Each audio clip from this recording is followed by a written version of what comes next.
ka-brothers, mga ka-sisters. Ito na naman po ang Samut-Sari Pinay in Taiwan. So, ang ating content for today is ang simplest way ng pagluluto ng paksiw na aking natutunan, of course, sa aming auntie na siya po yung nagbantay sa amin mula maliit hanggang, I think hanggang college. Opo, siya po yung nagluto sa amin. So, yung recipe to is na-adapt ko po dun sa auntie namin. So, before ang lahat, kamusta na po kayong lahat? I hope na nasa mabuti kayong kalagayan. Mga mommies, nakapag-exercise na po ba? Bawas-bawas bilbil din po, paminsan-minsan. Okay, keep on dancing po. Okay, kahit anong dance po, makakabawas sa ating bilbil yan. Okay? Ako nga po, ang ginagawa, kasi since na busy po sa opisina, hindi po ako nakakapag-gym. So, ang ginagawa ko na lang po, talagang sayaw na lang po dito sa bahay. And, ang dami po talagang pawis na lumalabas. So, worth po yun talagang pagsasayaw.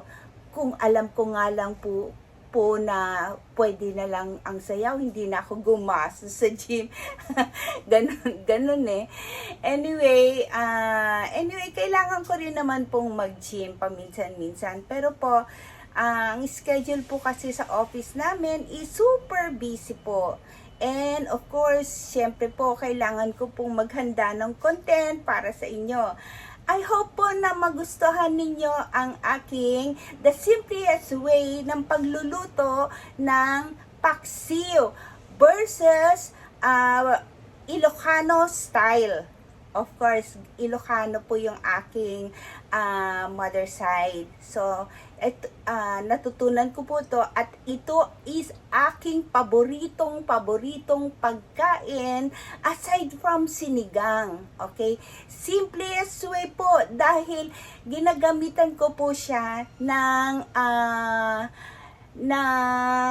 hindi ko na po pinapakulo sa kalan. Kumbaga, ginagamitan ko po siya dyan sa inilalagay ko na lang po dyan sa steamer ko or yung isang rice cooker ko, kusa naman po ng tataas yan pagluto na, hindi ho ba?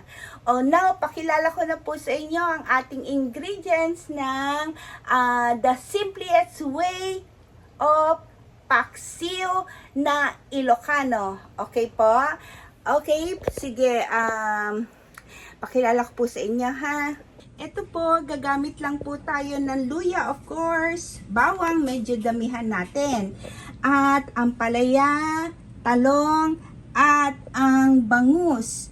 Meron po tayong patis, suka, sugar, and sili po.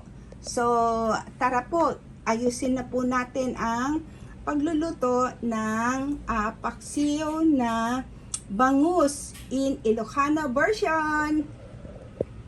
Ito po ang ating gagawin is hiwain na po natin ang ating mga sangkap.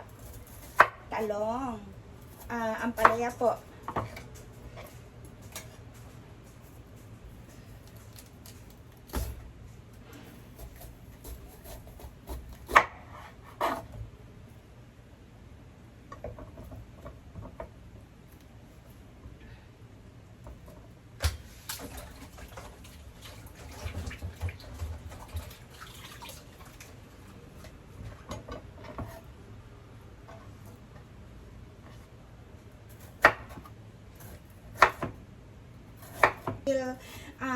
Kami lang na dalawa man po ng aking anak na babae ang mahilig kumain dito sa bahay.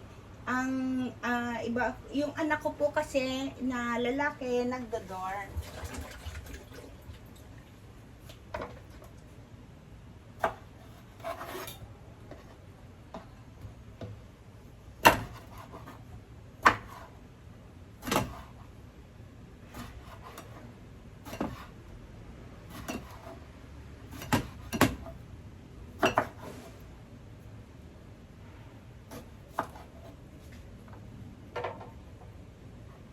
Babad po natin sa tubig para hindi magbago ang kulay. So, next naman po ang ating bawang. Sa bawang po, masarap ang maraming bawang. Pitpitin nyo lang ho kahit na hindi nyo natanggalin yung kanyang balat, okay lang po. Kung gusto nyo rin po tanggalin yung balat,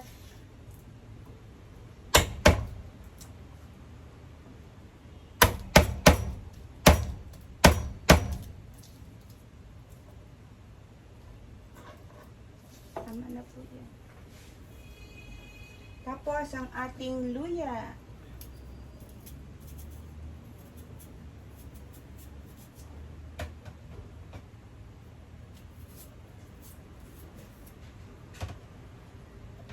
Actually, sa luya po, pwede na rin hindi balatan.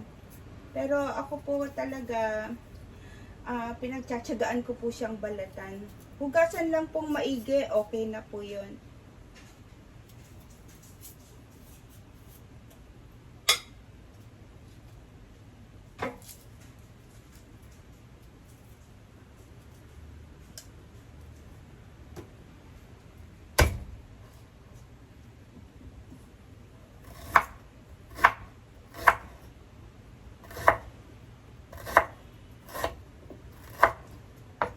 Ayan po, natapos na po natin. So, kuha po tayo ng paglulutuan.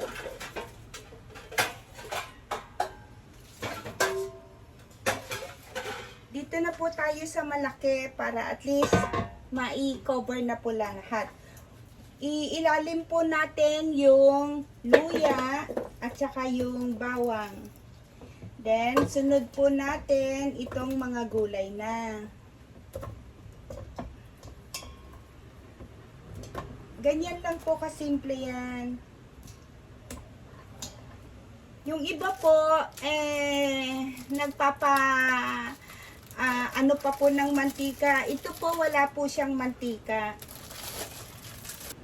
Yung sili po, wala po kasi akong siling green. So, nagpula na lang po ako.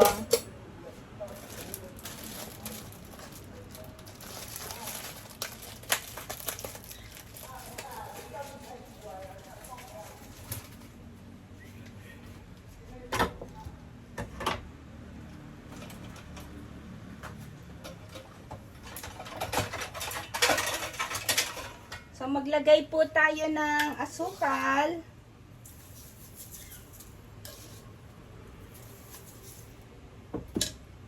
Paminta.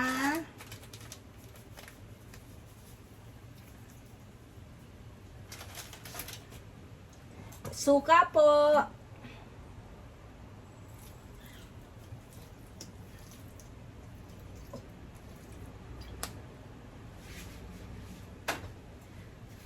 Patis.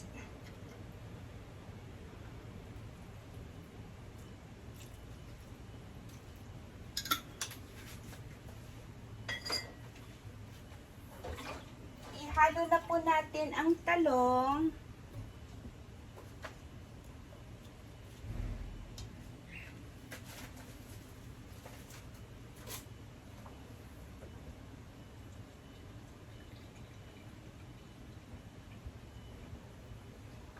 Isang cup ng water. At pwede na po natin ilagay ang bangus sa ibabaw.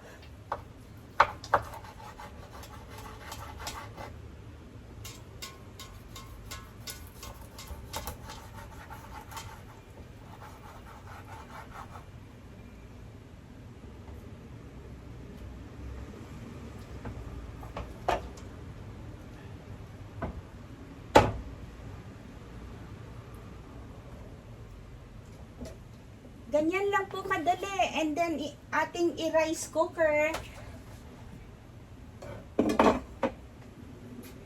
Kasi ho, pag rice cooker, pwede na natin hindi bantayan.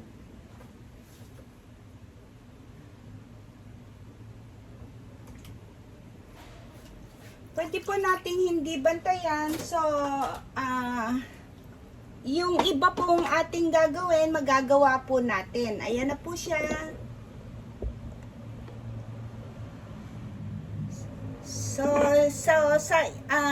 Kung saan na pong tataas ang ng rice cooker, hindi ho ba? So, kaya dyan ko po siya niluluto para magawa ko po yung ibang gawain ko. Okay, so hintayin na lang po natin siyang maluto. Hello, ito na po, natapos na po siya. Tikman po natin kung okay po ang kanyang lasa, yung sabaw po at saka yung combination ng suka at saka yung asukal. Tignan po natin.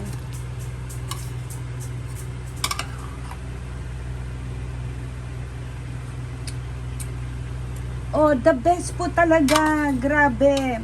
Sobra. Ayan, masustansya po yan dahil may talong na, may ampalaya, at fish po talaga ang ginamit natin. Hindi ho tayo naglagay ng any mantika. Diretso na po yan. At tipid po sa oras talaga, mga misis. So, nagawa ko po yung ibang mga gawain. Kaya yan, nakaluto na po ako ng ulam. Hello po! Ito na naman po ang aking bagong luto na Ilocano version ng paksiw. Okay, paksiw na masasarapan ng ating mga anaki, sabaw pa lang, ulam na. Hindi ho ba? Ito po, okay po. So, ang bilis lang po dahil hindi na natin kailangang bantayan. Ang ginagamit ko po kasi is talagang rice cooker. Isang kulo lang or pagtaas lang po nung yung button ng rice cooker is tapos na po yon. So, nakagawa po ako ng ibang gawaing bahay na hindi ko na po kailangang bantayan. Okay po, so wala tayong sunog, hindi ako nasunugan ng ulam. So, mga misis, kung kayo po is masyadong maraming ginagawa sa bahay, pwede po nyong subukan ang pagluto ng paksiw. Okay, kung gusto nyo po ang Ilocano version ng paksiw namin. Ilocano po kasi ako. So, Ilocano version ng paksiw. Ang sarap. May ampalaya, may talong, masustansya. Wala po akong ginamit na mantika. Okay po? So, maraming salamat po sa panonood ng aking vlog. At welcome po sa lahat ng hindi pa po nagsasubscribe ng Samut Sari Pinay in Taiwan. Okay po? Maraming salamat po. Mag-likes po kayo at mag-comment po kung ano pa po ang gusto nyong pag-usapan natin. Maraming salamat po. God bless us all. Thank you.